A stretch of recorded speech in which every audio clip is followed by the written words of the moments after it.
Hello दोस्तों, कहानी संग्रह चैनल में आपका स्वागत है। आज की कहानी है शेरनी का तीसरा पुत्र।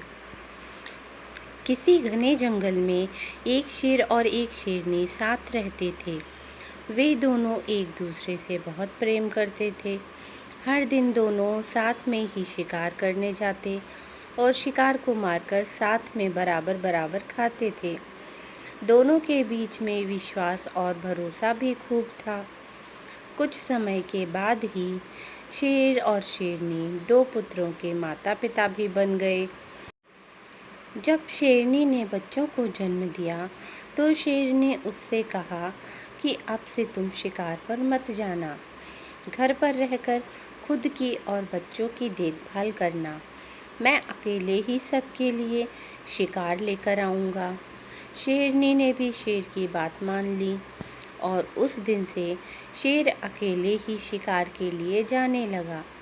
वहीं शेरनी घर पर रहती और बच्चों की देखभाल करती। बदकिस्मती से एक दिन शेर को कोई भी शिकार नहीं मिला। थक हार कर जब वह खाली हाथ घर की तरफ जा रहा था तो उसे रास्ते में लोमड़ी का एक बच्चा अकेले घूमता हुआ दिखाई दिया।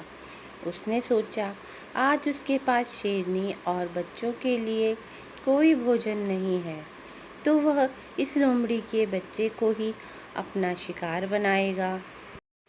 शेर ने लोमड़ी का बच्चा पकड़ लिया, लेकिन वह बहुत छोटा था, जिस वजह से वह उसे मार नहीं सका। वह उसे जिंदा ही पकड़कर घर लेकर चला आया। शेरनी के पास पहुंचकर उसने बताया कि आज उसे एक भी शिकार नहीं मिला। रास्ते में उसे यह लोमड़ी का बच्चा दिखाई दिया, तो वह उसे ही मारकर खा जाए। शेर की बातें सुनकर शेरनी ने कहा, जब तुम इस बच्चे को नहीं मार पाए तो मैं कैसे इसे मार सकती हूँ। मैं इसे नहीं खा सकती हूँ। इसे भी मैं अपने दोनों बच्चों की ही तरह पाल पोस कर बड़ा करूँगी और अब से यह हमारा तीसरा पुत्र होगा। उसी दिन से शेरनी और शेर लोमड़ी के बेटे को भी अपने पुत्रों की तरह ही प्यार करने लगे। वह भी शेर के परिवार के साथ बहुत खुश था। उन्हीं के साथ खेलता कूदता और बड़ा होने लगा। तीनों ही बच्चों को लगता था कि वह सारे ही शेर हैं। जब वह तीनों कुछ और बड़े हुए तो खेलने के लिए जंगल में जाने लगे। एक दिन उन्होंने वहाँ पर एक हाथी को देखा। शेर के दोनों बच्चे उस हाथी के पीछे शिकार के लिए लग गए।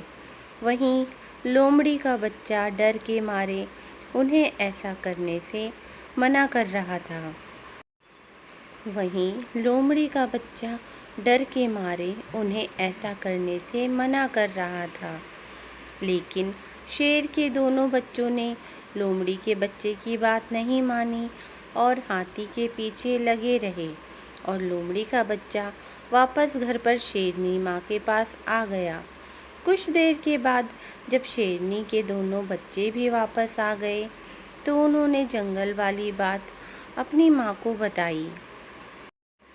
उन्होंने बताया कि वह हाथी के पीछे गए, लेकिन उनका तीसरा भाई डर कर घर वापस भाग आया। इसे सुनकर लोमड़ी का बच्चा गुस्सा हो गया।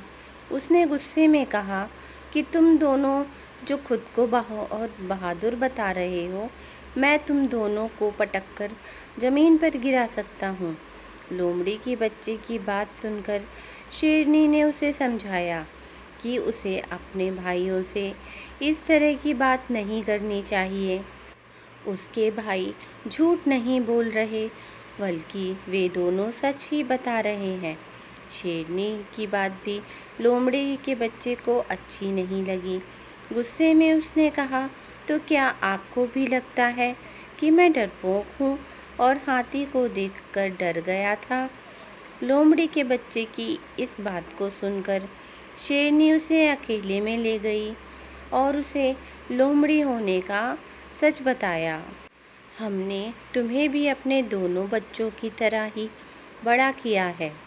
उन्हीं के साथ तुम्हारी भी परवरिश की है, लेकिन तुम लोमड़ी वंश के हो और अपने वंश के कारण ही तुम हाथी जैसे बड़े जानवर को देखकर डर गए और घर वापस भाग आए। वहीं तुम्हें दोनों भाई शेर के वंश के हैं, जिस वजह से वह हाथी का शिकार करने के लिए उसके पीछे भाग गए। शेरनी ने आगे कहा कि अभी तक तुम्हारे दोनों भाइयों को तुम्हारे लोमड़ी होने का पता नहीं है। जिस दिन उन्हें यह पता चलेगा, वह तुम्हारा भी शिकार कर सकते हैं। इसलिए अच्छा होगा कि तुम यहाँ से जल्द ही भाग जाओ और अपनी जान बचा लो। शेरनी से अपने बारे में सच सुनकर लोमड़ी का बच्चा डर गया और मौका मिलते ही वह रात में वहाँ से छिपकर भाग गया। कहानी से सीख। शेरनी और शेर के तीसरे पुत्र की कहानी से हमें यह सीख मिलती है कि कायर और डरपोक वंशज के लोग अगर बहादुर लोगों के बीच भी रहें तो भी वह बहादुर नहीं बन सकते। उनकी आदतों में उनके वंशज की सोच और दक्षता की झलक बनी रह सकती है।